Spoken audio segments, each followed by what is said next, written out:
है क्वेश्चन को पहले ओके स्टडी करना है, क्वेश्चन को पहले आपको पढ़ना होता है, ठीक है। क्वेश्चन जैसे आप पढ़ो जितने भी कॉन्सेप्ट आपको पता है, कितने यूनिट डायमेंशन में मैक्सिमम कितने 20 कॉन्सेप्ट होते हैं ना, ये सारे कॉन्सेप्ट आपको पता है तो फिर अप्लाई करो, आपका आंसर आ जाता है मोस्ट। ओके अगर फिर भी अगर आपको लगता है कि ये क्वेश्चन आपसे नहीं हो पा रहा है तो आपको क्या करना है, क्वेश्चन को छोड़ करके आगे बढ़ जाना है दूसरे क्वेश्चन पे, है ना।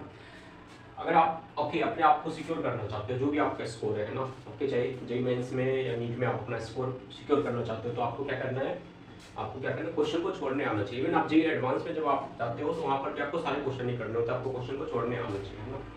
50% क्वेश्चन अगर आप कर लेते हो तो you are okay at the great position, okay you are in the position to okay secure good marks और whatever, okay good college, okay so what should be your priority to find out the question which is not to do, okay which has to live, okay so that you can find out the question which is correct for you, okay which can be solvable for you. So if once you solve the questions you will get correct answers, you will obviously get good position, your rank will improve. So what we do most of the time, we stuck to such questions which is not for us, okay every person have a different questions, okay have to solve, okay in different zones, every student have a different zone, okay so you have to know your zone, okay how this zone will come, okay then you okay think okay about the question, what the question is saying, that question is for you or not, okay so before solving question, think the question, what the question is saying, what parameters are given, what formula you use, what concept you derived, and then you link derivation, concept, derivation, formula and questions given data and find out, try to link the relation between all this. Once you link the relation dots, obviously you will solve most of the questions, you solve all this issue, okay so come here. So अपन क्या कर रहे हैं कि अपन के पास कोई भी है ना y है, y a cube b square by c है, ठीक है।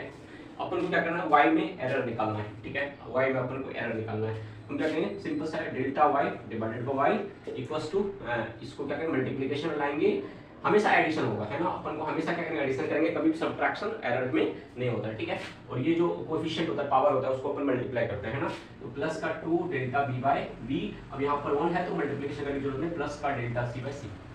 ये हमारे पास सिंपल से बेसिक मैथमेटिक्स आपको आना चाहिए, बिना मैथमेटिक्स का फिर आपको डिफिकल्टी होगी, है ना।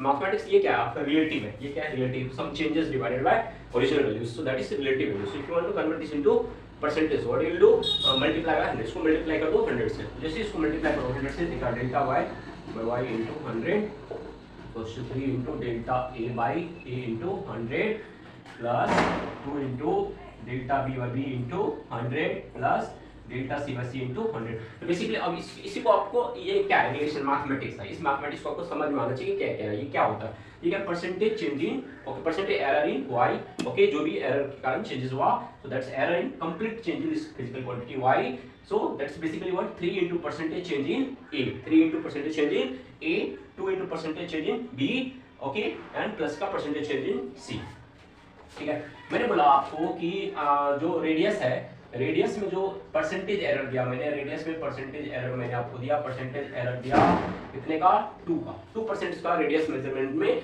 आपका परसेंटेज एरर आ रहा है। मैंने आपको बोला कि वॉल्यूम में कितने का एरर आएगा, वॉल्यूम में और एरिया में कितने का एरर आएगा, है ना, वॉल्यूम और एरिया में कितने का एरर आएगा। तो वॉल्यूम किसका, मान लीजिए मैं स्फीयर का रेडियस मेजर कर रहा हूँ, है ना, तो वॉल्यूम में कंसीडर कर रहा हूँ, वॉल्यूम किसी का भी हो सकता है, तो डिपेंड करता है, सो रेडियस तो मैं स्फीयर यूज कर रहा हूँ, ठीक है। ये पहला क्वेश्चन है। दूसरा क्वेश्चन वॉल्यूम, तो एरिया किसका, तो सिंपल सी बात रेडियस है, तो क्या है सर्कल का मैं यूज कर रहा हूँ, ठीक है। तो हमें क्या करना, फिर से मैथमेटिक्स पे जाना है कि इसका वॉल्यूम ऑफ स्फीयर क्या होता है, 4/3 पाई r क्यूब होता है, ये क्या होगा 4/3 पाई r क्यूब। अब अपन को यहाँ फिजिक्स लगाना है, इसकी कोई जरूरत नहीं है, ये क्या हो जाएगा 3 into delta r by r into 100 because percentage change in volume, ये डायरेक्ट अपन के पास आ जाएगा। वॉल्यूम का परसेंटेज जो आएगा ये बेसिकली क्या आएगा, delta b divided by b into 100। अब आपको क्या डेल्टा r बाय r की वैल्यू आपको पता है कितनी है, 2 है, ये पूरी कंप्लीट वैल्यू आपको पता है 2 है, 2% है, आंसर क्या आ जाएगा 6%, 3 इनटू 2 6%, क्लियर। बताओ सर्कल एरिया किसका बात करना है, सर्कल की बात कर रहे हैं, सर्कल की बात करते हैं, सर्कल का हमें पता है एरिया क्या होता है, पाई r स्क्वायर होता है, तो अपन को कांस्टेंट को लेना देना नहीं है, तो अपन r को यूज करेंगे। फिर से बेसिक फार्मूला अपन बनाना दिमाग में, 2 into delta r by r, delta r by r कितने एरर आया, 2% का एरर आया, तो आंसर क्या हो जाएगा 4%, क्लियर। इस तरह से क्वेश्चन आता था, ओके इस क्वेश्चन को अप्रोच कर सकते हो।